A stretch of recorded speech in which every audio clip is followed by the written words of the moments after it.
এর আগে বিকেল 2:45টার দিকে গুলশানের বাসা ফিরোজা থেকে রওনা দেয় তারেক রহমানকে বহনকারী গাড়িটি।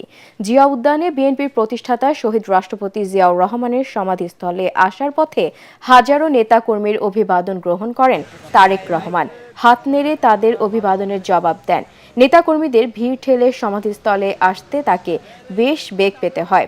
উচ্ছ্বসিত নেতাকর্মী সমর্থকরা তাকে এক নজর দেখতে উদগ্রীব হয়ে পড়েন।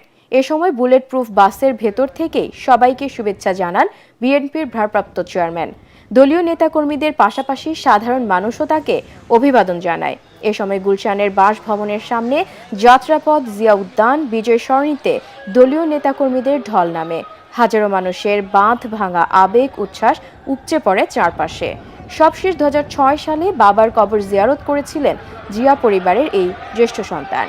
বাবার কবর জিয়ারত শেষে সাভারের জাতীয় স্মৃতিসৌধে যাচ্ছেন তারেক রহমান।